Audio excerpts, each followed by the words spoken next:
Coastal Communities Act of 2023 and the Delaware River Basin Conservation Act of 2023.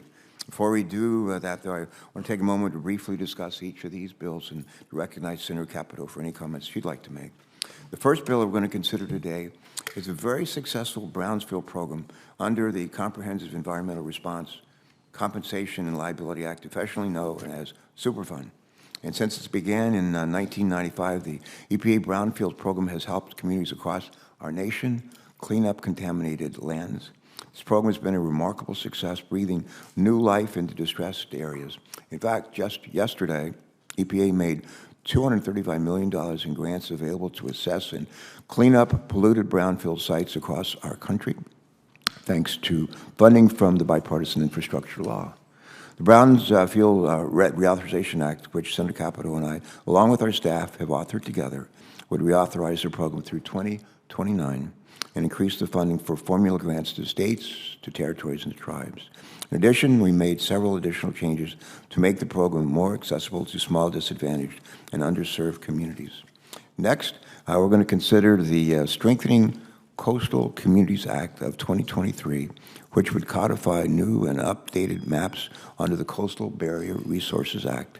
This legislation will also help the U.S. Fish and Wildlife Service modernize its implementation of the Coastal Barrier Resources Act.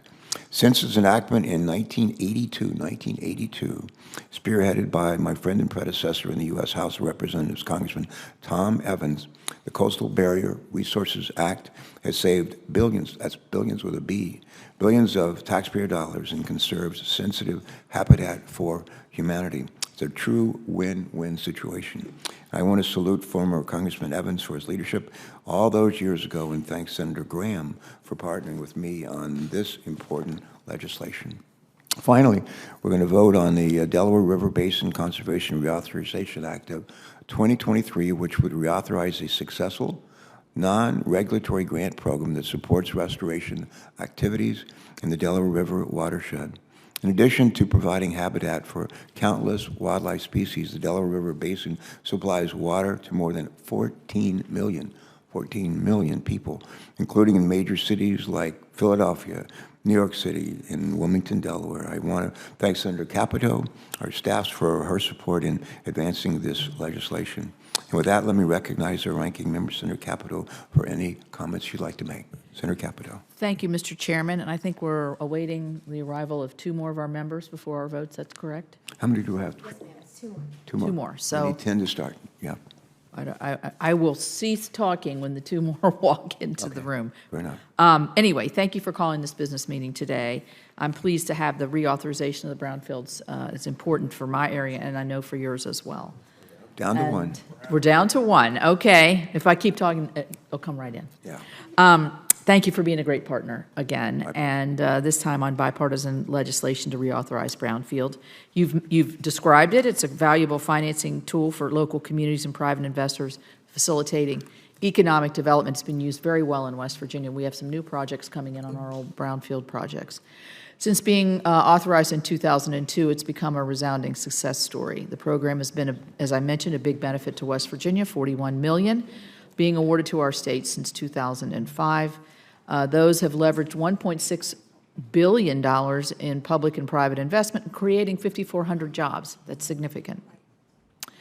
This committee stakeholder testimony detailing the aspects of the program, including George Carrico, who's director of the West Virginia Regional Brownfields Assistance Center at Marshall University, highlighted rigorous and complex application procedures that were sowing confusion. I think we heard that consistently. Rural communities often cannot afford grant writers and are unable to compete with their large urban counterparts. And because this brownfield bill is so great, and because Senator Cardin just came into the room, I want to take 1 second to thank my staff member, Jake Kennedy, and your staff member, Brian Eiler, for their hard work on brownfields. The other two bills are just as great, and so let's get on with our business. Thank you. All right. Senator Capito, thank you. Welcome, everybody.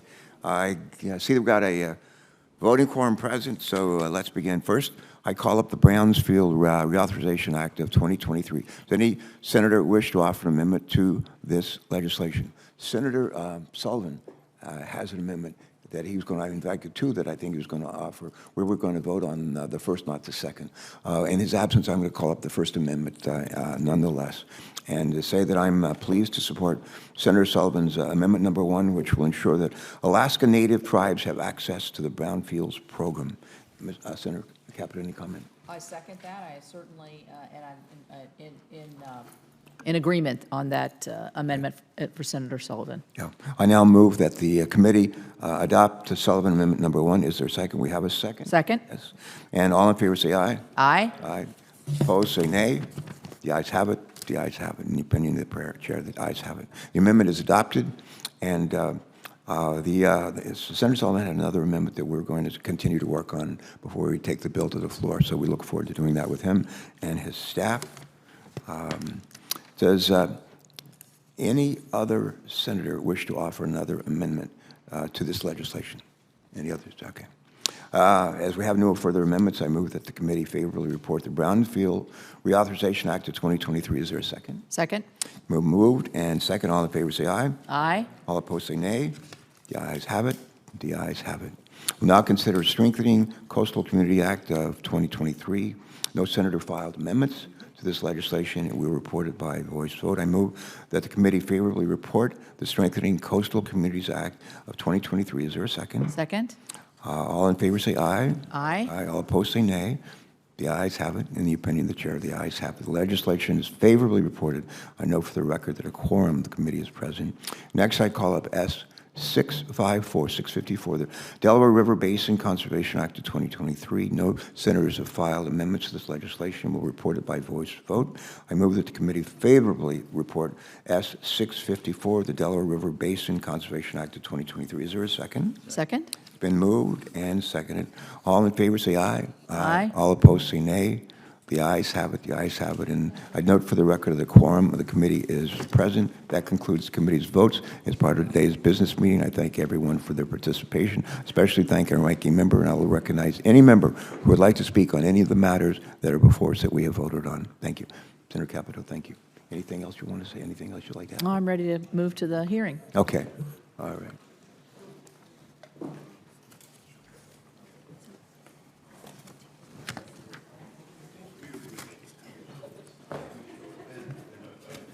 You did it. Did it. Yeah. That was great.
You lost your amendment by one vote. It was a hard-fought battle. We spilled a lot of blood.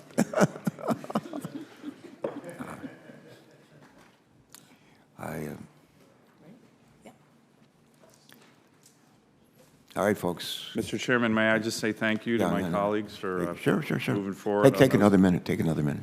those amendments. It's an issue that I've raised here many times, and you, actually, the chairman, has been a great supporter of some of the issues of contaminated Alaska Native lands that they received as part of the Alaska Native Claims Settlement Act from the federal government and then ended up that the lands were contaminated. And we've been trying to deal with that in this committee in a bipartisan way for a number of years, and I appreciate my colleagues' bipartisan support on my amendment number 1 that just passed by more than one vote, I'm told. So I'm glad. It was a landslide. I'm glad that that happened. So we'll continue to work I together think with your amendments do better when you're not in the room. Yeah, maybe. I'm trying to dive into the implications of that statement from the ranking member, but I don't think they're good for me, but whatever. We're going to move to reconsider. No, I'm not. And I know a good lawyer would normally say, just shut up, you won your amendments. But we did have the EPA administrator in Alaska in August, who we held a roundtable with a lot of our native leaders on these topics. So this is important progress, and I know the EPA's been supportive, so we'll keep working on it. And to my colleagues here, but Mr. Chairman, in particular, you and I have worked together on these issues a lot for my constituents, so I appreciate it, and thank you very much. I'm glad it passed. Yeah, our pleasure. And you had a second amendment that we're going to continue to work on, and I think we'll be successful on that. Let's yes, sir, and I know the EPA has come out in favor of that one too, so I think we can get through it as well. Thanks. Good, thank you. Okay, and with now we're going to call this hearing to order. We've disposed of our business. Did some good work on 3 bills. That's pretty good morning's work already, but I want to start by thanking both of our witnesses. One of them who looks very familiar, I think I spent some time with you and a bunch of other people out at St. Elizabeth's and yesterday and for a tour. It was very interesting. Thanks for spending that time with us. But Commissioner Nina Albert and David Maroney for agreeing to testify before our committee this morning. We're here today to examine the current use of federal office space, affectionately known as the federal real estate footprint, and to identify opportunities for improving how we manage these assets on behalf of the American taxpayers. The General Services Administration, GSA, manages more than 363 million square feet of space across the country in 8,400 buildings. That's a lot. That's the equivalent of 240 U.S. Capitol buildings. Think about that. It's the equivalent of 240 U.S. Capitol buildings. Unfortunately, a recent GAO report found an alarming amount of this space is currently underutilized. According to this report from GAO, federal headquarters buildings on average have an occupancy rate of only 25%. Low occupancy is not a new challenge, as some of you know. In fact, the management of federal real property has been a challenge for decades. In 2023, the GAO placed the management of federal buildings on their high-risk list, due in large part to underutilized space. This to-do list, as I like to call it, Tom Coburn and I were partners together on the Homeland Security Committee, and we worked a lot with the GAO on their high-risk list year after year. But this to-do list, as I like to call it, calls attention to federal agencies and programs, areas that are high risk due to their vulnerabilities to fraud, to waste, to abuse, to mismanagement, and are most in need of transformation. Our late colleague, Senator Tom Coburn for Oklahoma, was a great partner, as I said, in our bipartisan efforts on the Homeland Security Committee to improve federal property management practices. Every 2 years, at the beginning of a new Congress, the GAO puts out their high-risk list. I always think of Tom Coburn and sort of renew my energy and my interest in making sure that we get as much of that off that list undertaken and completed. Well, until now it's 2023. And the management of federal buildings remains on the high-risk list more than 20 years later. And to make matters more complicated, the GAO is considering adding the maintenance backlog for federal buildings to that list in 2025. It's clear that underutilization remains a problem, especially as many federal employees continue working remotely following the COVID-19 pandemic. Now, as President Biden calls on more federal employees to return to the office, GSA must work with agencies to identify ways to consolidate, co-locate, and dispose of space to meet current and future needs. After all, an average federal building capacity of 25% is to be blunt about it, I think it's a waste of resources. It's not sustainable or fiscally responsible way to manage our federal real estates.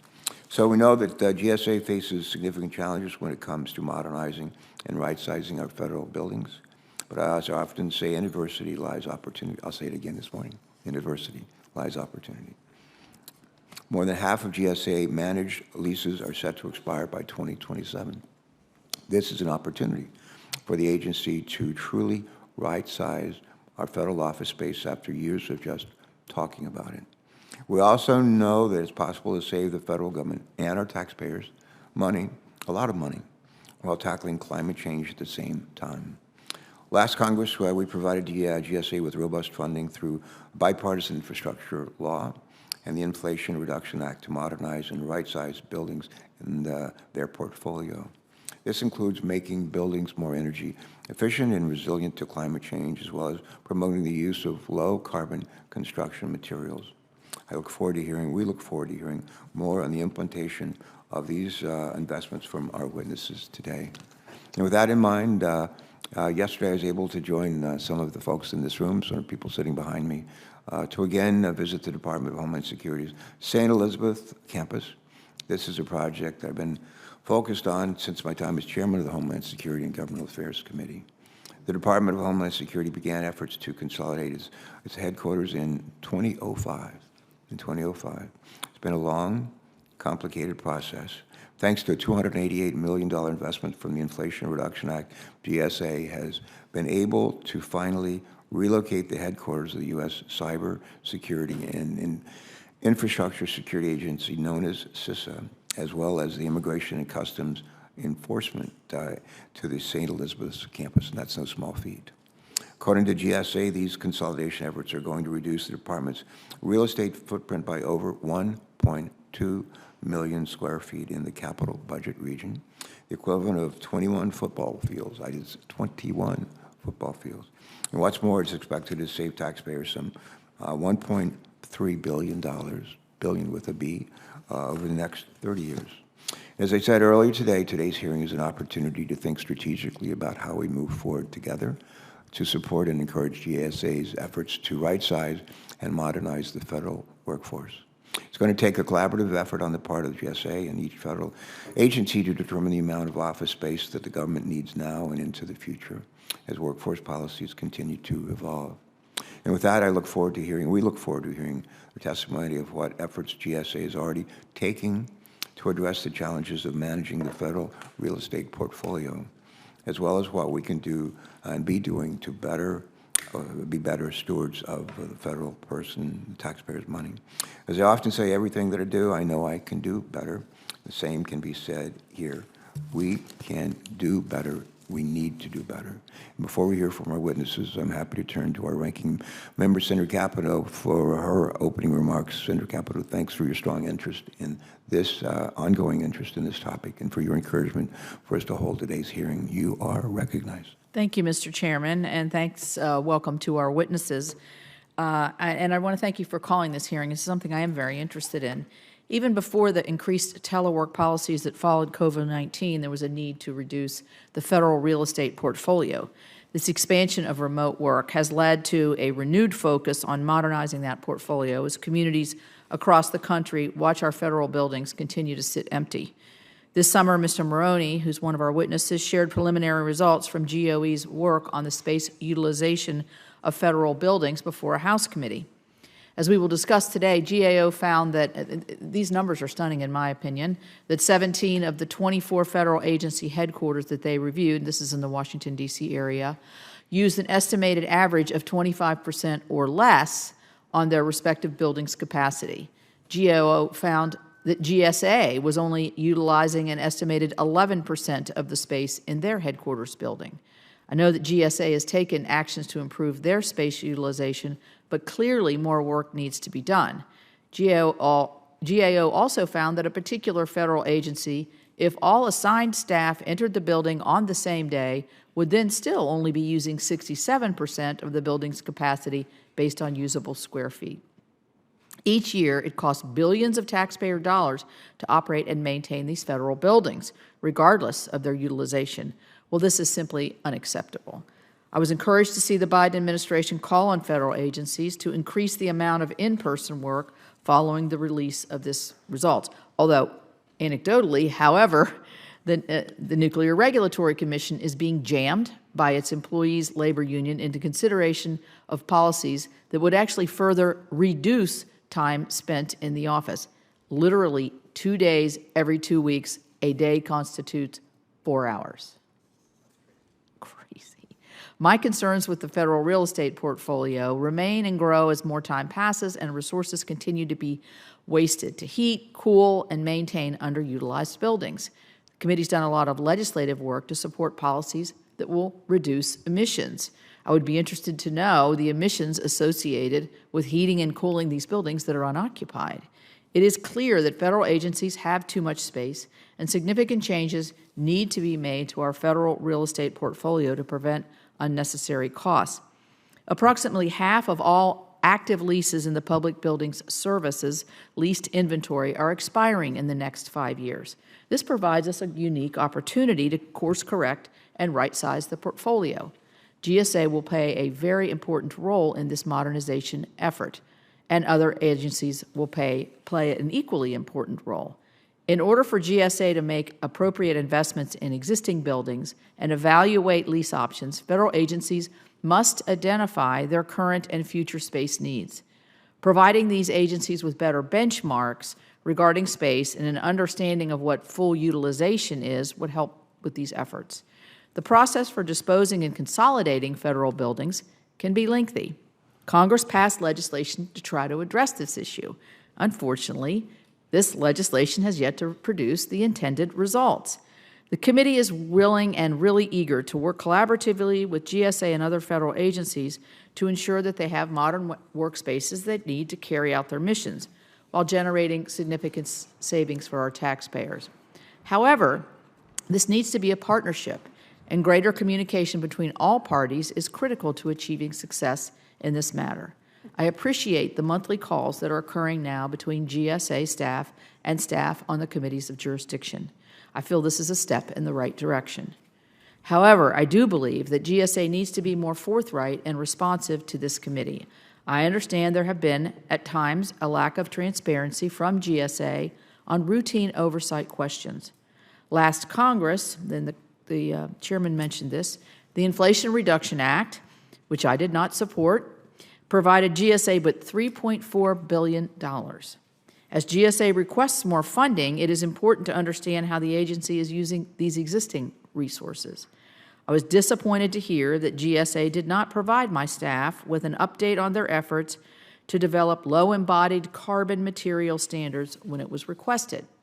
Despite the known interest from this committee, GSA released their interim requirements several weeks later with very little advance notice to my staff, even though we had expressed interest in this.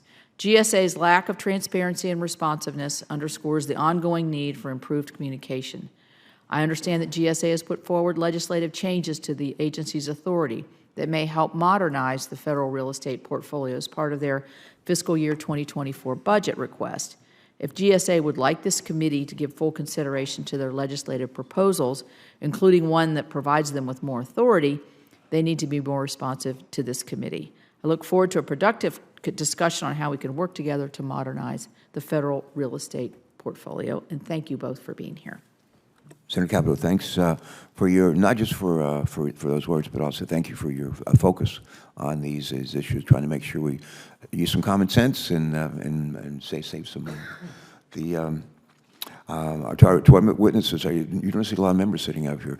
We're looking at the end of the fiscal year in just a couple of days, and there's a threat of government shutdown. A bunch of committees that are having hearings today. I'm praying that we don't have a shutdown, but also trying to make sure that whatever we can get done, and if that should actually happen, that we're ready for it.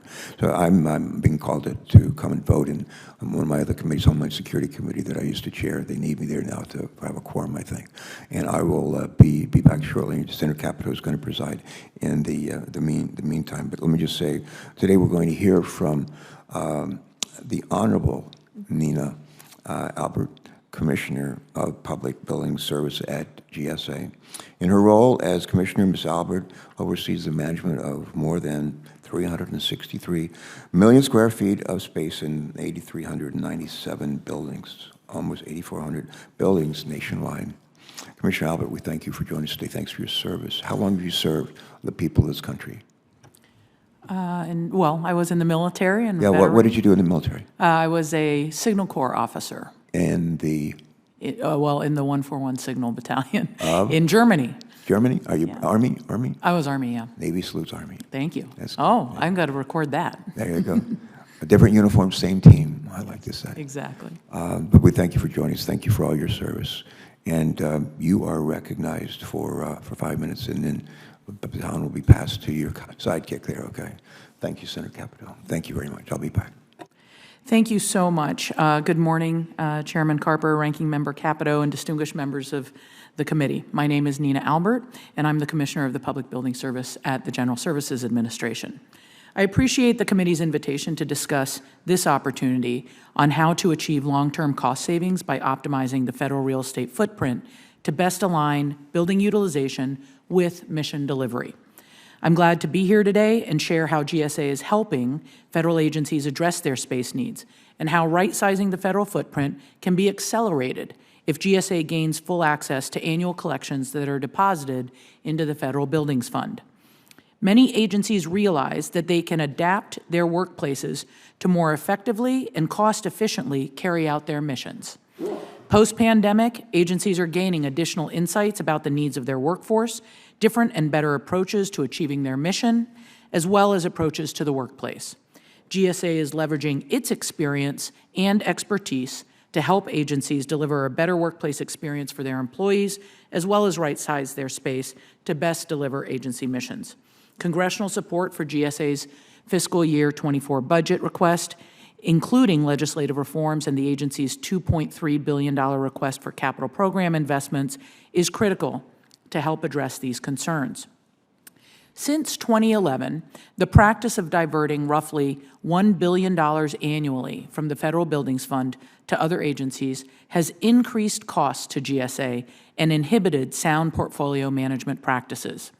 Delays in funding necessary repairs exacerbate the deterioration of building conditions. We have seen minor issues grow into more costly repairs and replacements.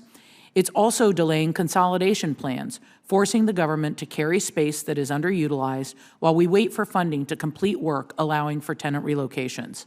My written testimony goes into greater detail on this, but one example I want to share with you today is that since 2014, GSA estimates that as many as 120 consolidation opportunities representing hundreds of millions in annual savings have been missed due to lack of available funding.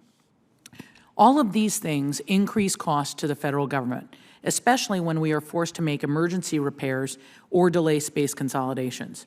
In the most extreme cases, these delays have led to costly temporary relocations until the repairs were able to be completed. In addition to our funding request for projects in FY24, this year's budget request also includes a number of legislative proposals.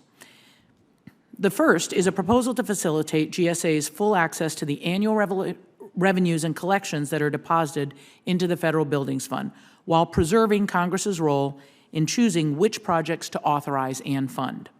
GSA is also proposing an increase to its prospectus threshold from the current $3.4 million to $10 million, which we conservatively estimate will yield more than $50 million in annual cost avoidance. Finally, our budget request includes a third legislative proposal to facilitate our ability to assist other agencies in identifying and preparing real property for disposition. This will allow GSA to help agencies right-size their portfolios by providing the resources necessary to assess, prepare, and accelerate the disposition of underutilized properties. These three proposals work to reduce timelines for project delivery, invest in federally owned properties, to improve building utilization and performance, and reduce timelines for disposition. The results will be a reduction on the reliance on privately owned or leased space, ultimately helping GSA to deliver the best value in real estate to our partners across government and to taxpayers. The opportunity before us is to transform the federal real estate portfolio into a high-performing and more efficient portfolio than today's inventory. I like to say that we want better buildings, but fewer buildings. With approximately half of our value in the lease portfolio expiring over the next 5 years, it is now the opportunity to have these conversations and provide solutions. But we can only maximize those opportunities if we're able to make the necessary investments in our own portfolio.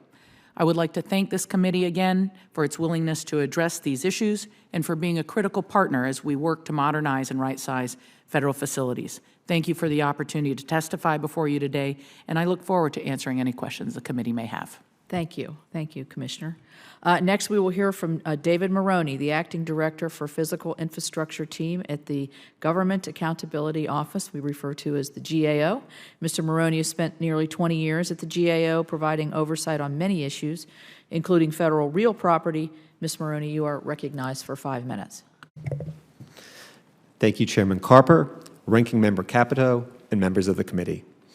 I'm pleased to be here today to discuss the preliminary results of GAO's work on the utilization of federal buildings and its implications for optimizing the federal real property footprint.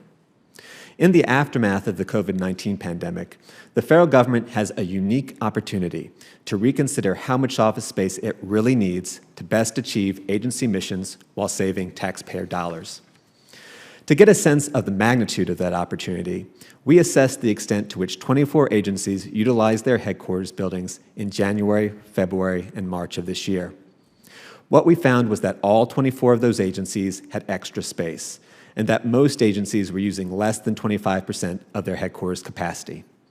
While these figures are estimates, they point to a potentially large amount of unneeded office space.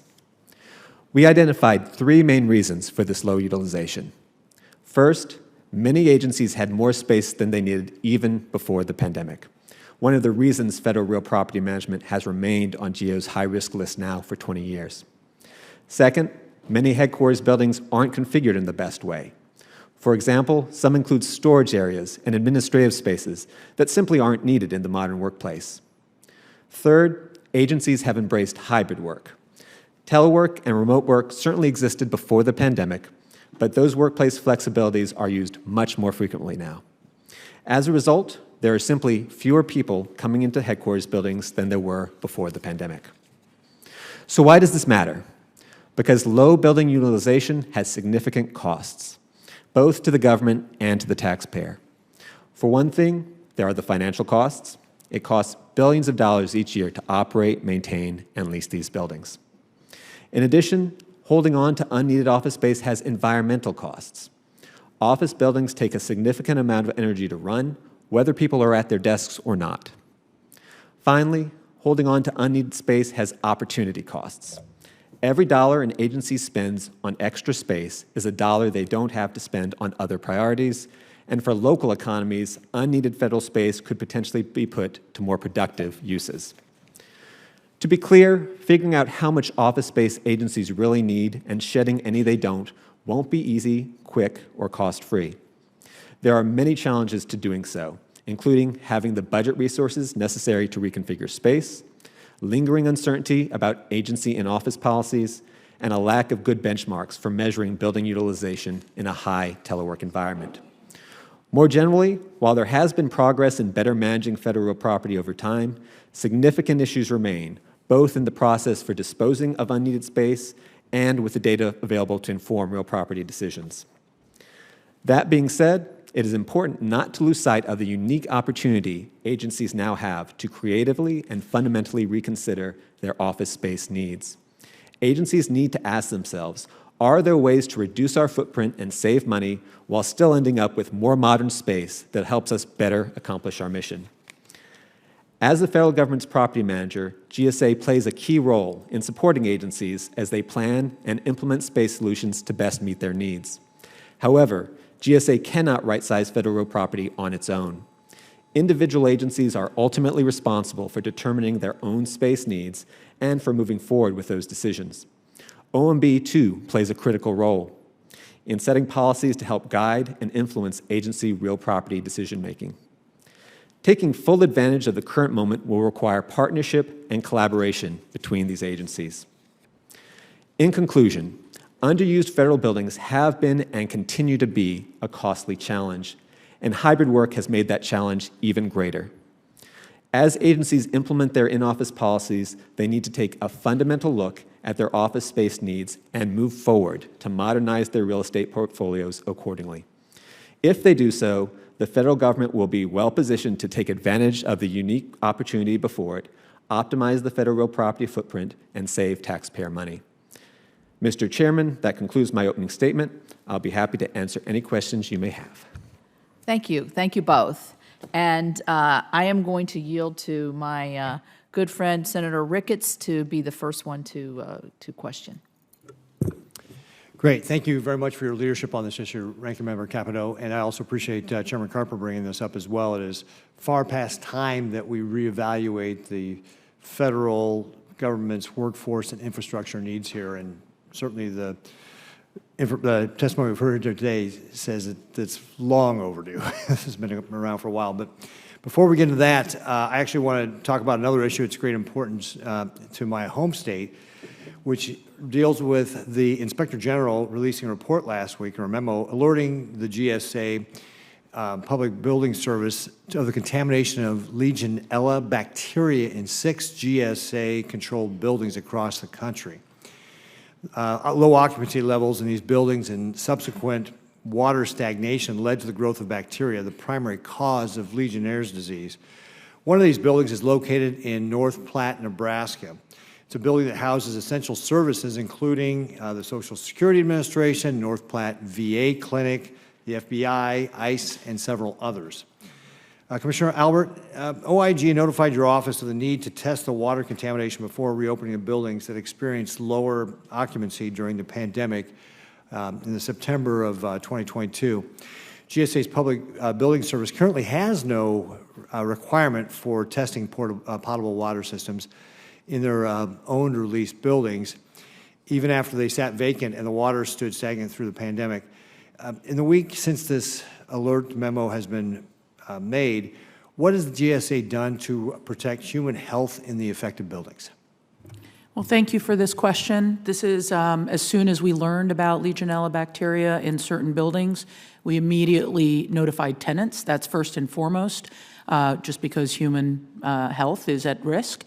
But we also contacted and are working very closely with the CDC and also ASHRAE, which assists with technical support, trying to identify what the appropriate response is and what we as building managers should be doing.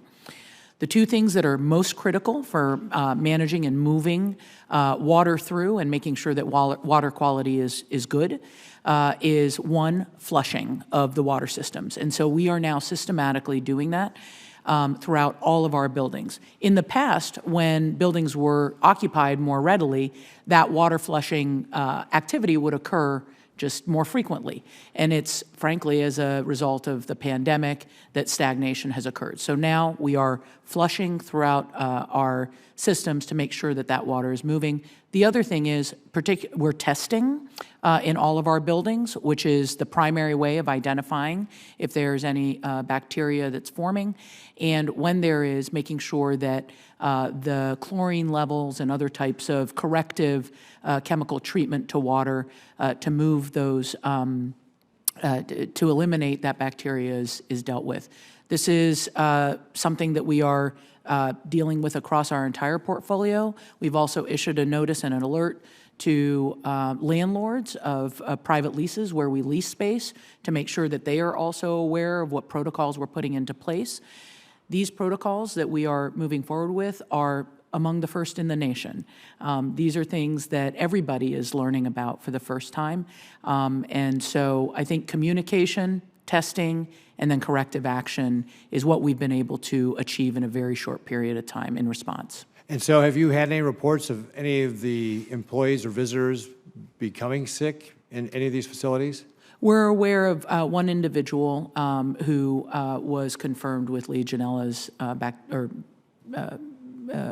infection and is being treated. Was that in Nebraska or was that someplace else? It's not in Nebraska, it's elsewhere. Okay, thanks.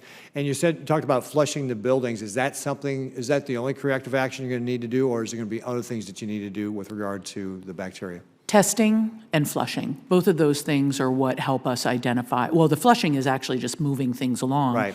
And that we can do just as part of common practice. But the testing is really the new element that we've introduced into this. But you don't think you're going to have to do anything else as far as remediation other than just get the water moving through? When it's identified, when the tests reveal that there might be a presence of Legionellas, we're closing down. Legionella is a bacteria that forms around a fixture or around a particular element. It doesn't necessarily spread to the whole building if you can isolate that fixture. And so where we identify, and many of our buildings are quite large, that there's a presence, we'll try and control it by managing in those particular areas where the bacteria is forming. Okay, great.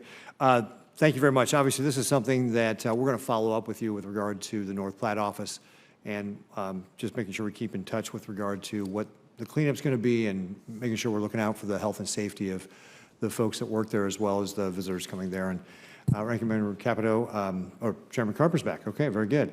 Are we going to do a second round of questions? Okay, I great. believe so, yes. Great. Senator Capito, thank you very much for presiding. Happy to be back. We did our work in the Homeland Security Governmental Affairs Committee. Now we'll conclude our work here today. I have a couple of questions, and my first question would be, I think for both of you, I'd like for both of you to take a shot at this if you would. But I'm concerned with July's GIO report on space utilization of federal agency headquarters buildings. And it's troubling to me that, as I said earlier, GAO found on average federal headquarters buildings had an occupancy rate of about 25%. 25%. Ms. Maroney, Commissioner Albert, I often like to quote Albert Einstein, who once said that in adversity lies opportunity. In adversity lies opportunity. As I mentioned in my statement, more than 50% of GSA's managed leases are set to expire by 2027. About 50% of GSA's managed leases are set to expire by 2027. So how should GSA capitalize on these expiring leases to address the low occupancy rates in federal buildings, please? Okay, I'll take the first shot at that, and then I'll turn it to my colleague here. So I believe that these expiring leases are a great opportunity. What we're learning already is that as an expiring lease is coming due, we start working with agencies very closely about 2 years in advance of a lease expiration, identifying what their future space needs are, where they could consolidate to save money, and start planning those moves in advance. So the conversations are happening right now. We are finding that, first of all, we're relying on a practice that we've put into place for the past 5 years in terms of having that early conversation with tenants, that we have been, in the past, been able to save significant amount of lease cost as a result of proper planning. So in the last 5 years, we've saved over $6 billion in lease cost avoidance. That is a tremendous track record that we absolutely will build on going forward. You mentioned the underutilization of buildings in the Washington region, for example.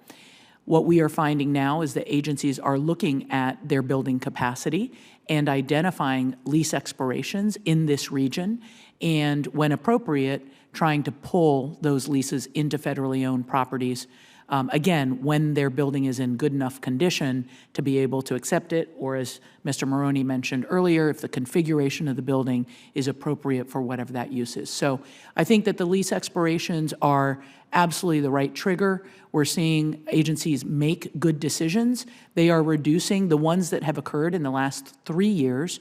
We're seeing reductions in lease requests by anywhere between 25 to 40%.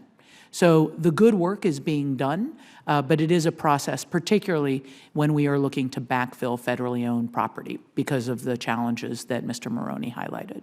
Okay, thank you, thank you. Commissioner, not Commissioner, but Mr. Maroney.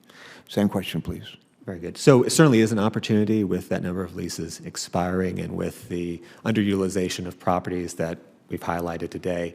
I concur agencies are making decisions on both their in-office attendance policies, which drives some of this, as well as what their space needs are. They need to act promptly, given the timeframes we're talking about here, and figure out how much space they really need in owned buildings and in leased facilities. And to the extent it makes sense to move from leased facilities into owned space, that's a good path forward. Again, given that time frame, it's an opportunity. It's a short-term opportunity, so it's important to be taking the actions that Ms. Albert described.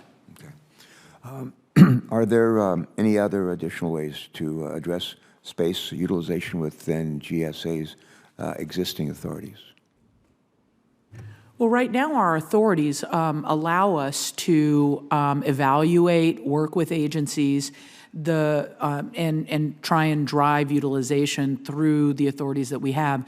The challenges that we really have are access to the Federal Buildings Fund. And I just want to spend 1 minute on why this is so important. I'm not surprised. Okay. This is a pitch well telegraphed. Go ahead.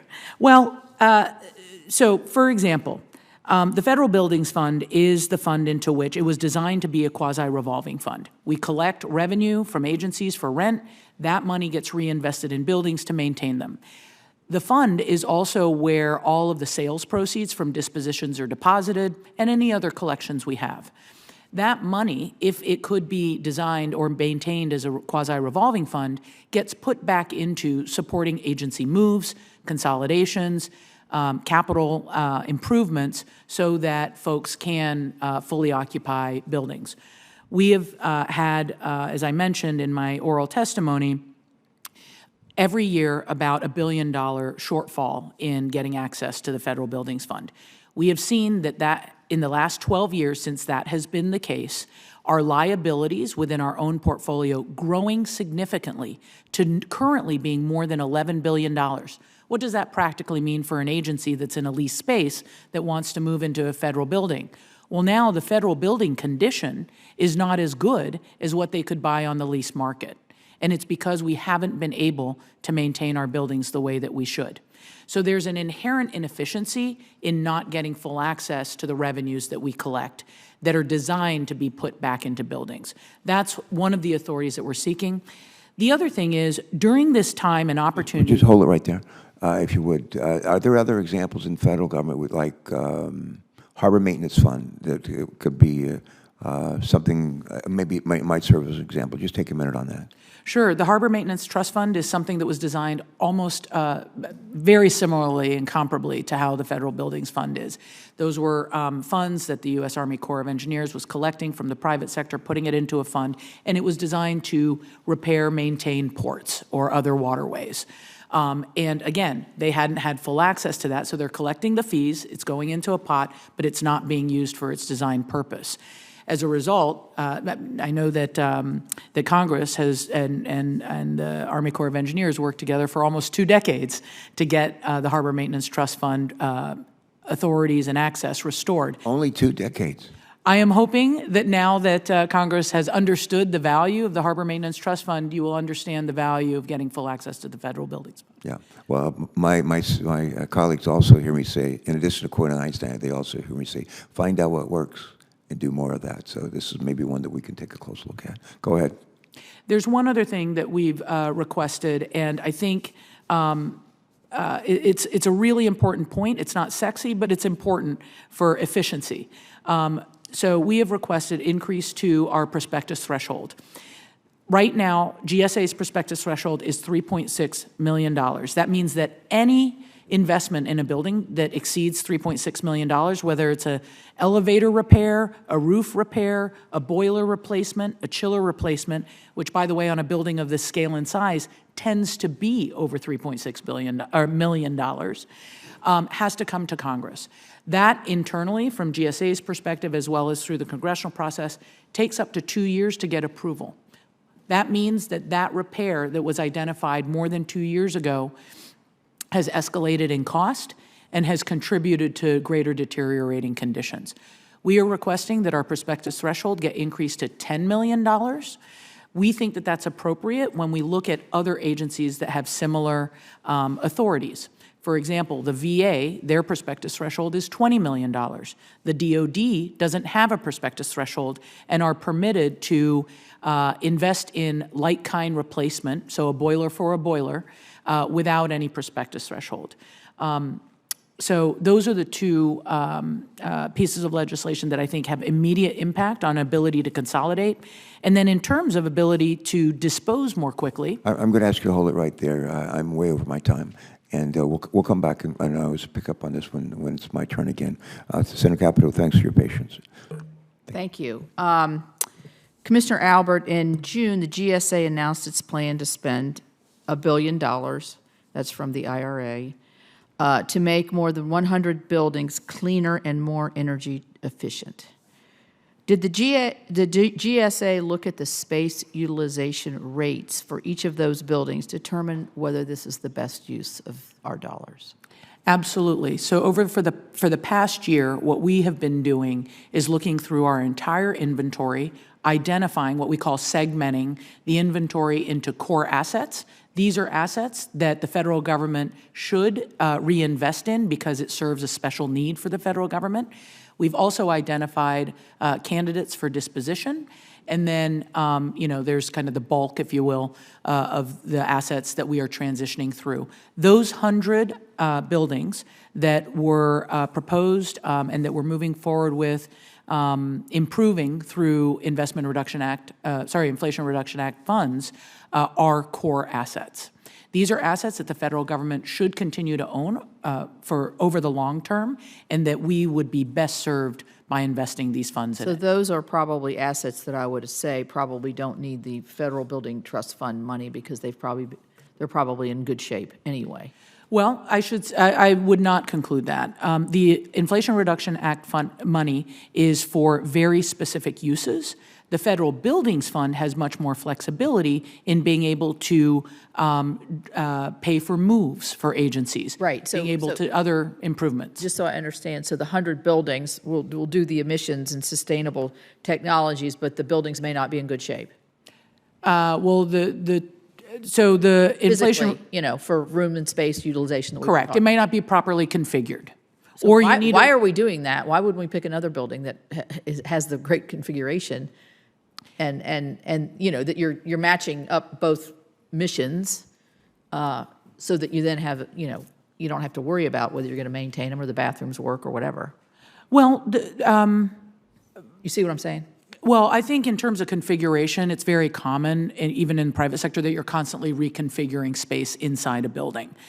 I don't consider that building condition. The building condition to me is the core and shell, is the plumbing working, is the heating working, is the roof in good shape. So, for example, the IRA dollars, particularly the $1 billion for emerging and sustainable technologies, is not a replacement of a roof. That would be used for a replacement of the heating and cooling systems to make them all electric, for example. That's the purpose of the IRA dollars. In a federal building, we may need both of those things to be true, to replace the roof and make that building envelope sound, as well as modernizing the heating and cooling quick equipment. question on the federal buildings. You say $1 billion is being taken from it every year. How much is in that every year, yearly? It varies between $10 to $11 billion a year. So a 10% cut. Correct. Is taken And, away. So you got another $10 billion to make these buildings right. And 5.6 of that is for payment of leases. Okay. So you're saying that the standard utilization, that you're looking at standard utilization before you make these investments in these buildings. Mr. Maroney, without a standard utilization benchmark, do you have concerns that investment decisions are being made with incomplete information? I mean, what I'm understanding is these agencies don't have standardized utilization benchmarks. I mean, are they all over the place? Do some have them, some don't? What did you find? So in terms of the utilization measures, there is a range of benchmarks right now that are used, 180 square feet to 210, 150. It varies by agency. There isn't a specific utilization benchmark, which is an important area of focus, I think, going forward, is to come up with not necessarily a one-size-fits-all benchmark for every type of space, but some more consistent benchmarks, more consistent targets for how we measure space and how we determine what is fully utilized. Right, and then you have the situation where people are coming in 2 days every 2 weeks for 4 hours a day, shouldn't they be shared space? And then that cuts the space utilization, right? Correct. If you Are share agencies doing that? some are, some aren't. It depends Well, on the how do we agency. get them all to do that? That's individual agencies making the decision with their in-office attendance policies of how they're going to implement. So, and Is one that ag- done at each agency? I don't mean to interrupt you here, but I'm interested in this. Is that done at the agency, or does the GSA make that? Does GSA say you have to have a space utilization that looks at what your telecommuting policies, which I personally don't like what we're seeing here, but that doesn't matter what I like, I guess. Who makes that decision? So the agencies are deciding on their in-office attendance. Right, they decide the attendance, but, so everybody's got a different benchmark then. Wouldn't it be good to have sort of a uniform benchmark to be able to make better fiscal decisions? It would be good to have more consistent benchmarks government-wide. Again, not necessarily one size fits all, not Right, be overly right, 'cause you have some prescriptive. people that don't work in the office. Right, and different types Foresters of or whatever. buildings, but it would be good to have better benchmarks than we have that account for higher levels of telework. Right, okay. Do you know approximately how many projects are currently unoccupied in the public building service? Do you, I guess this would be to you, Commissioner Albert. How many properties in the public building services inventory are currently unoccupied? We hardly have any buildings unoccupied. We have buildings that are underutilized, but buildings that are unoccupied usually move to the disposition list or will eliminate. But doesn't the GAO report say that you're really not moving quick enough? The consistent reports over the last 20 years is you're really not dispensing of this property as quickly, and the authorities that we were giving you here in Congress are not really working. I said that in my opening statement. Is that a true statement? I think that well, first of all, the relationship and how all of this comes together is that the agency expresses what their demand or needs for space are, and we supply that space. We have expertise to inform them how to identify how much space they need, just to answer your earlier question. Okay. OMB in the past has issued freeze the footprint and reduce the footprint. That has driven over the past 10 years 45 million square feet of space reduction. So there has been space reductions as a result of policy guidance. Now is a good time for continued policy guidance. And at this moment, what is occurring is utilization in the GAO report has highlighted and indicated that there is underutilized space, particularly in the headquarters buildings. That is different out in the regions or field offices. You see different activity in buildings. Where you see the greatest opportunity to contract is in general office space. For example, the VA and community-based outpatient centers, that we're expanding that program. So operational facilities may be expanding, but it's in general office space where telework is most frequently adopted, where you're seeing the greatest opportunity to consolidate. In order to be able to consolidate and drive the cost savings that we ultimately want to get to, it takes money to facilitate those moves. Right, you have $10 billion a year. $10 billion a year, all of which is obligated. $5.6 billion goes to paying rent contracts. Another about $3 billion goes to operating and maintenance. And where we're seeing the greatest cuts in our budget is in repair and alteration. About 50% of our repair and alteration request every year is cut in half. Mr. Maroney, did your report get into any of this in terms of the operation or the building trust fund, and that's the reason we can't sell buildings and can't consolidate? We didn't get into the building trust fund. We do identify, agency officials identified one challenge is having the funding needed to reconfigure space. It does take money to reconfigure, to consolidate. Sometimes you have to invest money to save money. But we didn't get into detail about the federal building fund itself. I think that's a balance between funding, Congress's funding decisions and agency needs. Okay, thank you. Senator Cardin, that's okay.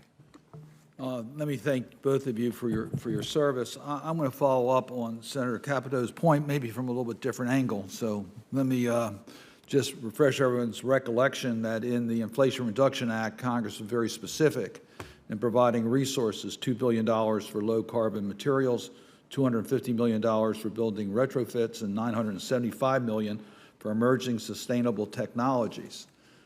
It was a focus on sustainability and our responsibilities as the owners and occupiers of the federal facilities to add to the sustainability efforts that we are made in as a nation and part of our international responsibilities. So I want to get a better understanding on how you are dealing with the question that Senator Capito asked. How are you dealing with sustainability versus our square footage needs? And so that we can have adequate space, but also comply with the clear direction by Congress.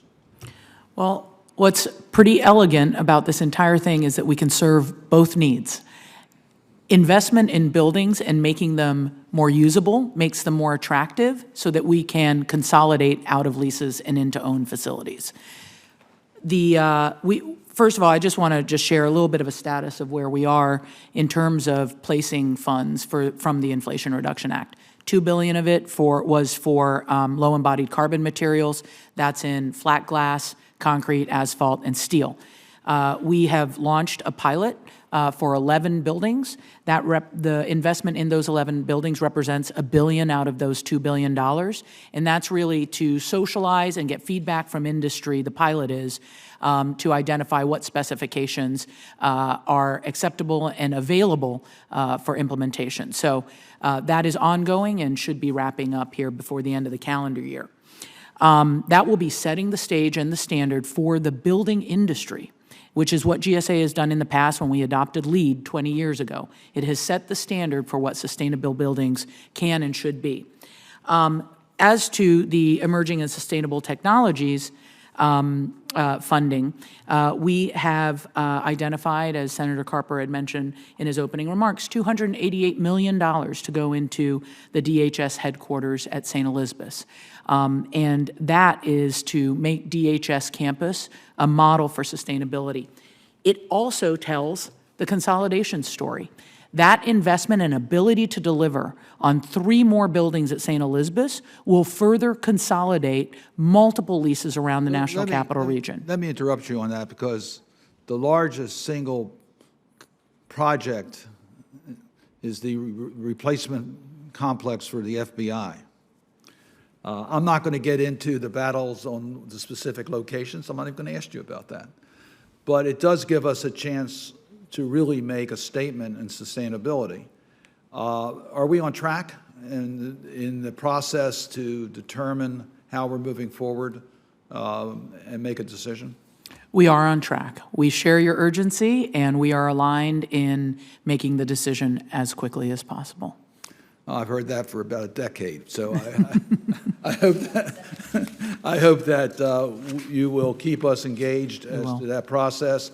There's a lot of competition, but there's no disagreement on the need to move forward, and in regards to making that a model in regards to sustainability with the tools that are available. So we look forward to that. So let me talk about one existing structure that you should knock down and rebuild for many different reasons. That's the courthouse in Baltimore.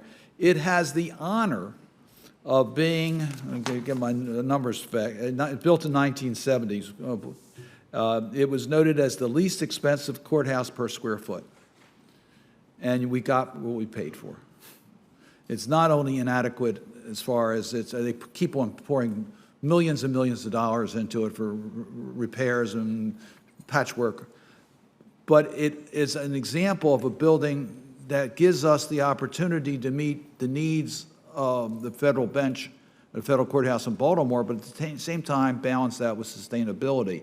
Are you trying to identify projects like that are win-win projects to get the needs met, but also give us a chance to replace a carbon terrible building with one that would be best for sustainability? Absolutely. So I had mentioned that we've identified and segmented our portfolio into core assets, transitioning assets, and disposal candidates. Those core assets are those ones that we are seeking to make at the highest level of sustainability, as well as other types of performance, including utilization. So that is why the IRA dollars that we've been using, as well as directing most of our federal buildings fund requests, capital improvements, to be in those core assets, which will, again, not only drive the highest level of sustainability in those buildings, lead the market by doing so, demonstrating that it can be done, as well as maximizing utilization of that building. Well, thank you. I just really point out, this is, as we've said many times, a once-in-a-generation opportunity to make significant progress in our federal buildings to deal with our responsibilities for sustainability. And I just hope that you will be aggressive, keep us engaged, and look at these buildings that need to be replaced or the new ones coming along, and show the nation and show the world that we're taking the leadership on this issue. Thank you, Mr. Chairman. Senator Carter, thank you for your long-time interest in these issues. And as we go forward from here and to the floor and take some action, we hope and expect you to be fully engaged. We welcome that. Okay, we've been joined by Senator Markey and Senator Merkley. Senator Markey, I think you're first, and then Senator Merkley, you're right behind him. Thank you, Mr. Chairman, very much. The Massachusetts emergency shelter system has 6,500 families right now and 22,000 individuals in a shelter system that is at capacity. And the need for shelter will only increase during the winter. The federal government is the single largest owner of real estate in the nation, but much of the capacity goes unused. So it's a no-brainer that we ought to be converting surplus federal assets into properties that may be used to provide emergency shelters, permanent housing, and services to the homeless. Through partnership with the Department of Housing and Urban Development, GSA has already made thousands of properties available for housing, but more could be done. Commissioner Albert, are you working to increase the number of suitable properties transferred from GSA to nonprofits and local governments experiencing severe shortages in housing and shelter space? Well, thank you for that question, and we absolutely are. The circumstances in most of our buildings that are underutilized that could be made available for disposal or disposition for others to use is that they are not fully empty. So that is why we've requested full access to the Federal Buildings Fund. It's why we're asking for expanded authority for use of our disposal fund, so that that last remaining agency that might have a foothold in an underutilized building can confidently say, I'm moving out because I know where I'm going, and has the funds to do that. We've had great track record of success in putting property on the market, either doing a government-to-government transfer, offering property for redevelopment with not-for-profits. And I specifically want to point to a recent success story in that, which is in Alameda in California, where we disposed of a piece of property and it was converted to 400 units of homeless supported housing. So there are many examples of that, but the key to moving forward on any of that is being able to take that last small footprint of federal use that's in a building and incentivize it or provide it with the resources to move out so that we can recycle those buildings for better use. So the GSA is willing then to transfer GSA leased buildings in whole or in part to nonprofits and local governments to be used for affordable housing? Did you say lease buildings, sir? That's right. Well, that will be more complicated because there's a landlord, a private landlord, that would need to agree to that. We don't control the building. Would you be willing to participate in a pilot project to accomplish that goal in leased buildings for the transfer? Certainly be happy to talk to you about how we could effectuate something like that. Yeah, I would like to work with you on that, Okay. to have a pilot project so that we might be able to accomplish that goal. Thank you. And I'm deeply alarmed that GSA is failing to address urgent safety issues and ongoing infrastructure deficiencies at the John F. Kennedy Federal Building in Boston. Senator Warren and I both have staff who work out of that building every day, 24 stories high. It's a complete federal building. More than 2,000 people work in the JFK building, including GSA staff. Thousands of others come to the building for necessary appointments, for citizenship appointments, taxpayer assistance, veterans benefits. All those agencies are in the building. There are several people who have already had issues, just difficulty in ensuring that their voices can be heard because the elevators routinely malfunction. They're dropping, they're trapping people for hours, delivering occupants to the wrong floor, idling useless after a floor button is pressed. In one recent instance, it required hours-long intervention of the Boston Fire Department to extricate trapped individuals in a malfunctioning elevator, with the incident appearing on Boston local television stations because of the seriousness of the issue. Conditions are unacceptably dangerous and inaccessible, elevators, asbestos, and at 5:55 every day, all the lights go off, and the air conditioning, and the heating for the entire building. And individual offices cannot continue to work. Everyone has to get out. So it doesn't seem like the elevators are going to be fully fixed until 2025. That can't be the speed at which our government works. So, Commissioner Albert, do you think it's acceptable for your GSA colleagues, my staff, and thousands of other staff and visitors to be subjected to such ongoing building safety issues, not just for months, but now for multiple years? I absolutely do not think it's acceptable. Life safety investments are our top priority and largest concern now. The reasons that buildings like the JFK building in Boston are in the condition that they are in is specifically tied to the limitations in access to the Federal Buildings Fund. I don't want to exaggerate that. That is an actual example of how our lack of access to the Federal Buildings Fund to maintain life safety equipment and systems have not been able to be met. The need at JFK in particular, we requested in FY22 $150 million to make improvements to all of JFK so we identified more than 4 years ago the needs to reinvest and improve JFK.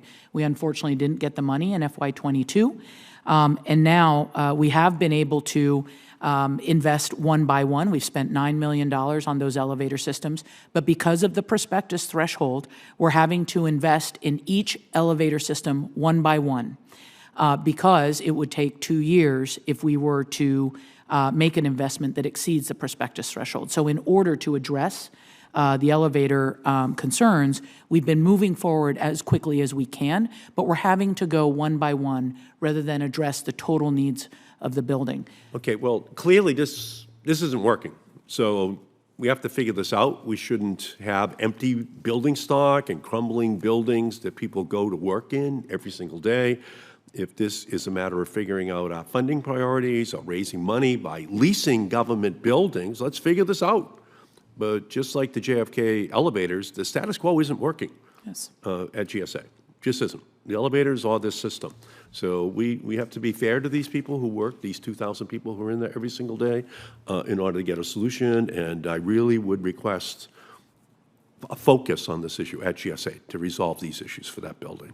If I just may say, I will absolutely follow up with you on this. What I seek is a partnership, because it is a combination of actions between GSA as well as Congress in order to be able to correct this longstanding issue.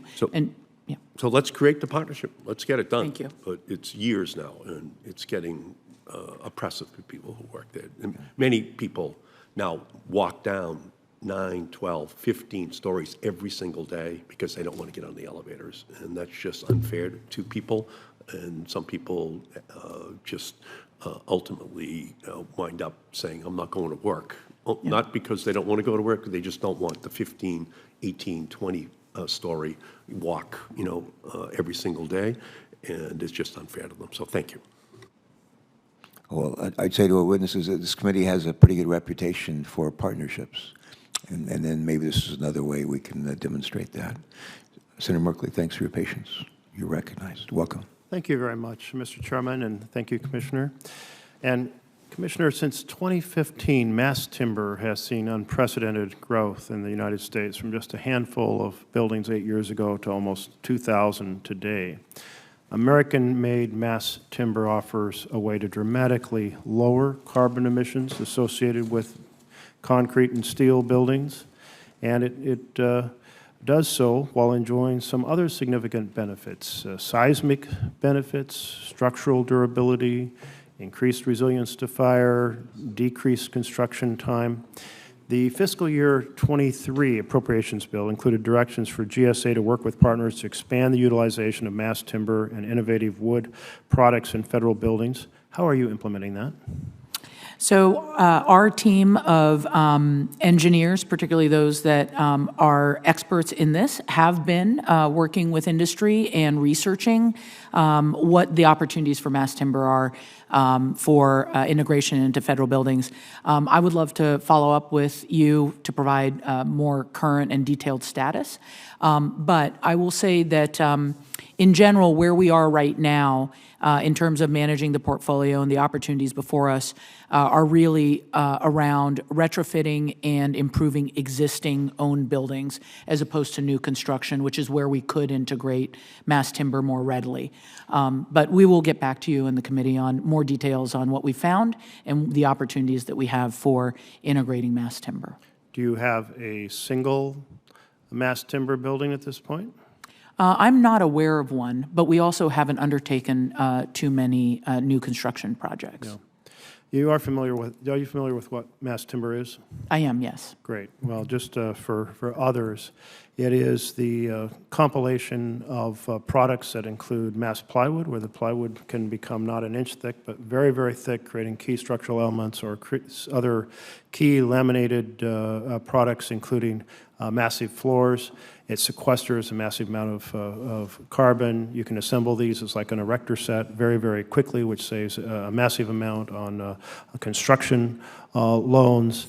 And unlike concrete and steel that take a tremendous amount of energy to create, these don't take a lot of energy to create. So huge advantages. I really encourage you to come back next year and saying, we do have some mass timber buildings that we've acquired for use or are building. So I'm just hoping for quicker, more significant action within the coming year. And Commissioner, plastic pollution is one of the greatest environmental threats of our time, driven largely by the use and disposal of single-use plastics. So GSA has the ability to make a difference by addressing single-use plastics across the federal government, purchasing contracts related to construction, to concessions, to facility maintenance contracts as well. As the GSA is modernizing its facilities in accordance with President Biden's executive orders on climate and clean energy, does the administration have explicit plans to minimize the procurement and use of plastic products, including the single-use and packaging plastics? I'm not familiar off the top of my head of that, so I will absolutely look into that and follow up and provide you with an answer. Great. Thank you. We are seeing that the plastic, which is made with fossil gas, is a huge contributor to climate chaos, which we're suffering everywhere. And also that the plastic on the other end ends up in our waterways, resulting in the pollution of our streams and our ocean. And we are now finding microplastics throughout human bodies, including the human heart, and the human breast milk, etc. And plastic contains endocrine disruptors, which affect reproductive health. So it is a factor in many, many ways, and the GSA could be a leader in taking this on. Can we count on you to thoroughly explore this question and pursue it, not just for our environment, but also for human health? I'll absolutely follow up with you on this. Thank you. Thank you, Mr. Chairman. Thank you. Senator Ricketts. Thank you, Mr. Chairman. The federal property management has been on the high-risk list for GAO for 20 years. So this is an ongoing issue, not just an issue created by the pandemic. And certainly remote work is one of the contributors to the lack of utilization of office space. And I agree with you, Ranking Member Capito. Remote work should be a tool, not an expectation of people. And it needs to be properly managed just like everything else with regard to our space. When I was governor of Nebraska, we actually put together a strategy for our real estate. We worked with our state building division to come up with that. And what we focused on was consolidating our like-serviced agencies together to create a one-stop shop for people, but also to create synergies in their work output. So, for example, we put the Department of Economic Development, the Department of Agriculture, Department of Environment and Energy, other boards and commissions all together in one spot so that we could, promote the interests of the state of Nebraska. We developed a Fallbrook office space, and by doing that, we were able to consolidate, put those agencies over there and then consolidate our Department of Health and Human Services into one building in our downtown location to be able to provide better services there. Overall, that actually reduced our footprint by 60,000 square feet, saving Nebraska taxpayers $700,000 a year. And now we're hearing, of course, from your report that 75% of the office space in 17 agencies here in the Washington, D.C. are unused office space. Mr. Maroney, it sounds like your recommendations would be in line with what we did here at the state of Nebraska. Is that a fair statement to try and bring like-serviced agencies together? I certainly think that would be one option for agencies to consider is consolidation, sharing space. Those should all be on the table. Well, we talked about $7 billion. Is that roughly right, what we're spending every year on this office space? On government-wide. Yeah, government-wide.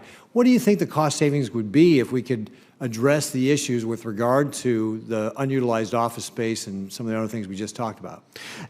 I don't have a specific number, but it certainly could be substantial. We spend a lot of money operating, maintaining, and leasing facilities in this country. You could save a lot if you get rid of extra space. So when you say a lot, is that like 10%, or do you think 50%? What do you think? It's hard to give an estimate, but substantial, depending on agency decisions. Okay.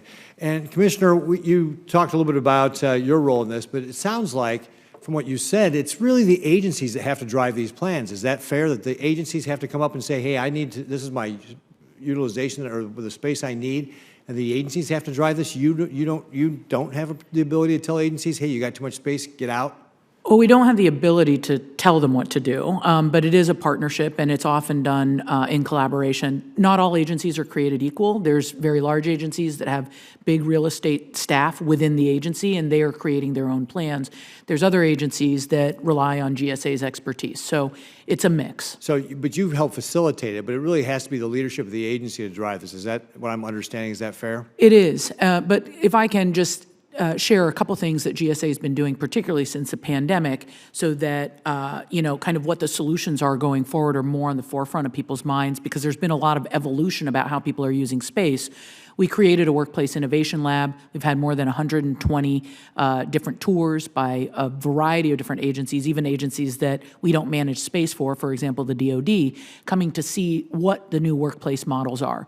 We're launching federal co-working spaces in 6 locations across the country so that agencies can see what a more flexible workplace looks like, or that they can work out of our federal co-working spaces rather than relying on leases. So we're looking at new models and partnering with agencies so they can see what the future could entail. It's also a fantastic change management and employee engagement tool, because we've made the capital investment in those types of spaces. Agencies can bring teams to work through them and see how they want to work in the future and try and accelerate that learning get over that communication hump as to what these benefits of consolidation or working in different work modes look like. Yeah.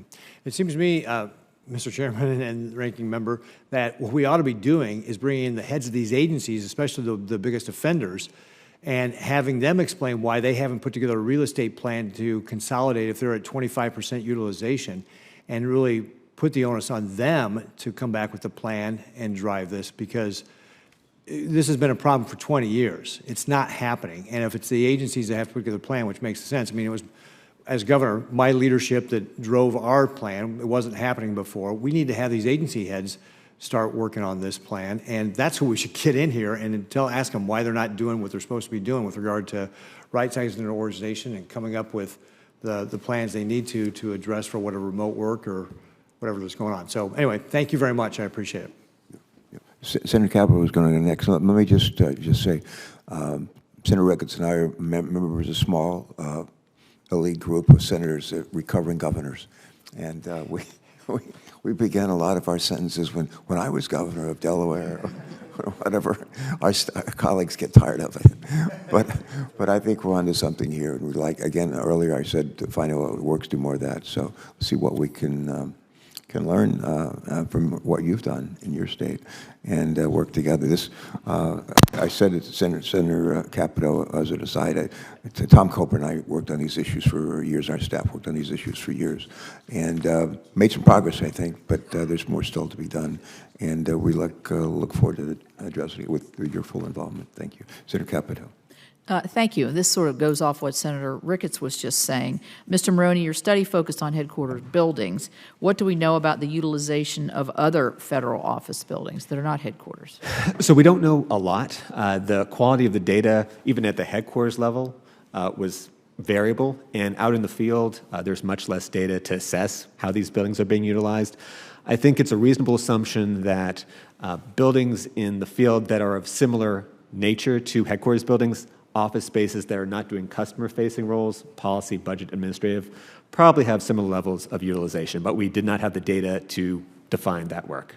Do you get any kind of sense that since your testimony in July that any agencies have made any progress in terms of trying to right-size? Have you heard anything back from that? So certainly some agencies are coming out with their in-office attendance policies, which is a crucial step to understand how many folks are going to be coming in. Right. You need the data from that to then figure out how much space we really need. So there has been some progress on that front. I know agencies have submitted information to OMB as well on some of their plans. So there is some forward movement here, but it's variable. We'll see. Okay, I just want to ask about St. Elizabeth, since the chairman went out and visited yesterday, and you talked about it. Commissioner, I was the ranking member on Homeland Security appropriations. This is a big issue, trying to consolidate everything to St. Elizabeth. What is the space utilization of that facility right now? I don't know what the actual utilization is. I will say a couple different things. Since the pandemic, particularly for a couple of their major buildings at St. Elizabeth's, DHS has rearranged some of the buildings to integrate, because of lower utilization than when it was originally planned, to integrate another 2,000 people onto the campus, so further consolidating. So they are continuing to drive utilization They're going to up. drop their leases around town here to consolidate? Correct. Because I understood at the time that we talked about this, that there were certain agencies and others under the Homeland Security umbrella that didn't want to locate. Right. So they're forcing them to locate there? Yeah, they're forcing them to locate, or frankly, agencies, now that the campus has come along so far, it's a beautiful campus, wonderful facilities, and so folks are also seeing what the advantage is of co-locating. So there's, just the passage of time and people getting used to the notion that that's where the center of the DHS headquarters is, and wanting to be close and proximate to their other colleagues. Mr. Maroney, was Homeland Security one of your agencies that you It was. Can you, do you have it there? It's kind of. Yes. So they were in the highest quartile. They were at about 30% utilization. Was that at St. Elizabeth's then? Or was that would be their headquarters, which 3 buildings. Does it include St. Elizabeth's? Yeah, it was one of them in Nebraska. Okay. And So- how many buildings are there? There's tons of buildings at St. Elizabeth's. It's not just 3 buildings. It included the campus and then 2 other buildings off of. Yeah, so I think just for people who are listening too, to realize that, and I think you confirmed the figures here, $2 billion is the cost to the taxpayer every year to operate the buildings. Is that correct? And $5 billion to lease. Are those accurate figures? 5.6 to lease, and then it would be another, to properly operate the portfolio would be another $4 to $5 billion needed. We don't get that every year, as I've mentioned. Well, what are we spending? That's what I'm saying. That's what I'm asking. I'm not asking what, I understand we don't have enough. We've made Right. that point pretty clear. Right. What are we spending? $2 billion? Do you know, Mr. Maroney? So our number is over $2 billion, yes. $2 billion, okay. So I'm going to go back to my original question with the commissioner on these, on the IRA 100, because Senator Cardin talked about it. I think we were kind of getting around to the same point from a different direction. Are those 100 buildings going to change? Those are the ones I would think that if you're making them fully sustainable, they're going to last forever, they're going to have all the energy provisions that they are provided for the IRA. I would imagine that when you come back in a year, 2, 3 years, that the space utilization there would be 80, 90, 100%. I know nothing's occupied 100%, but in that range. Is that what you're anticipating, or will you drop buildings out if you see that that those are not the ones that warrant all this huge investment of dollars and they're just going to sit there? Yeah. So of the 100 buildings, we are very confident that those are buildings that the federal government will occupy.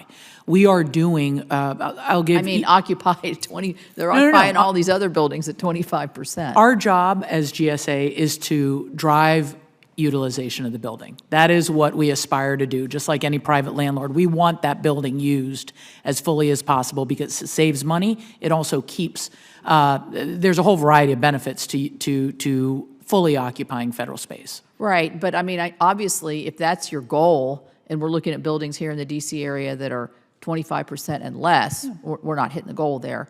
So by making these buildings, the premium buildings, I would imagine that's what they are, the 5-star government buildings, we'll put it like that, where people understand what that means when you're looking at it for a hotel, that this would not just drive utilization, but there's got to be some coordination between these agencies to say, you've got to get into these buildings. So I'll give a real example. Good. In Chicago, we have a more than 1 million square foot building, a core asset. And we are reinvesting in that building. And we have, since the pandemic, HHS in Chicago has identified that they want to move out of leases and consolidate into a federally owned building. So our work is to what we call restack the building, make space for HHS to come in. There's a couple other agencies that we've also been doing that with. It is done in a coordinated manner because as you're moving people around, everybody has to know what's going on in the building. That is a very different situation than, for example, the headquarters in Washington, D.C., where it's a single tenant. So out in the regions, we have buildings that are occupied by as many as 27 different agencies, and we are actively managing and moving folks around because their space needs might be 20,000 square feet, up to 100,000 square feet, very variable. And it's like a puzzle piece that we're constantly moving around to make as efficient as possible. That is only possible when the building is operable and in good shape, doesn't have elevator issues, is properly cooled and heated. Okay, yeah, and I don't know why we can't do that in D.C. Why does everybody have to have their own building if it's only 25% occupied? So in D.C., what people are doing right now is because I consider utilization or occupancy an indicator. It's not actually the answer. It's an indicator of whether or not the building's fully utilized. Now people are seeing what the numbers are, in part because of the GAO report, but we're aware of it prior to that. Excited about the cost-saving opportunity.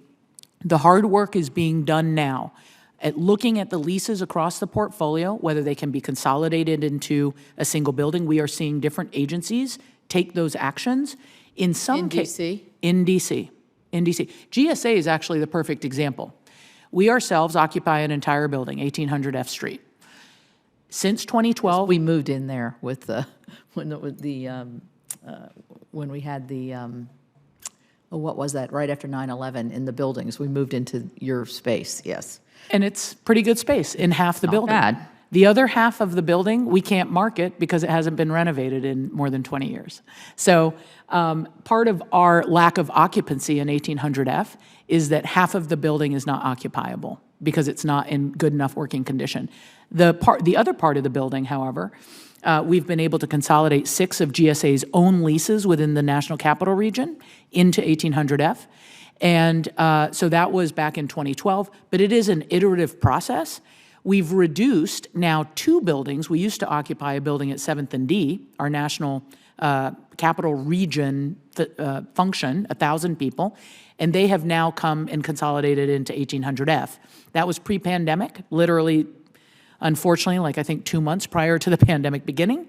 Now, post-pandemic, we're shrinking our footprint even more and talking to other agencies about who might be an interested partner in consolidating into our own facility. Well, I hope we can get this right. And so I think it could result, if we save money on all of these, the $7 billion a year, that's more money for reshaping your buildings.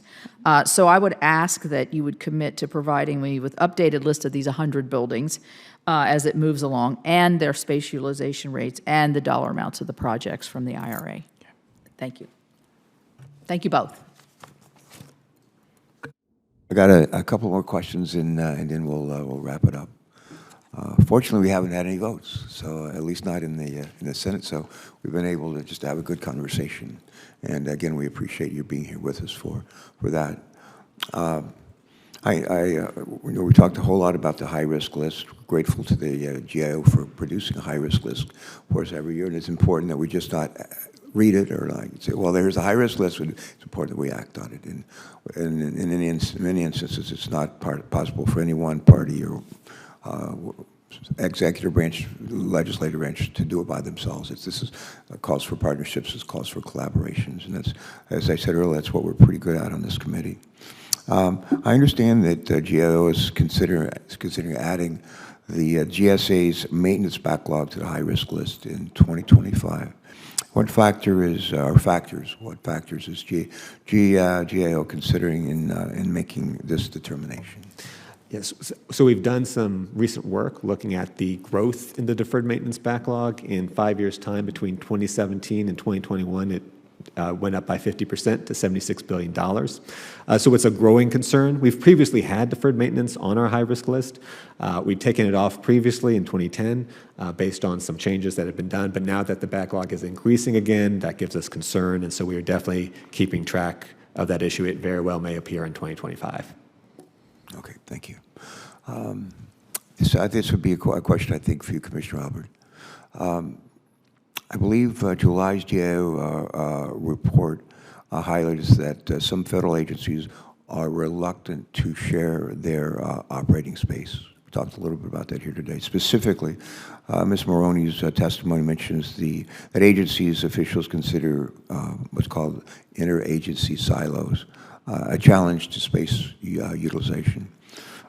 Commissioner Albert, how is the GSA working with federal agencies and federal departments to address barriers to co-location and operating space consolidation to achieve efficiencies?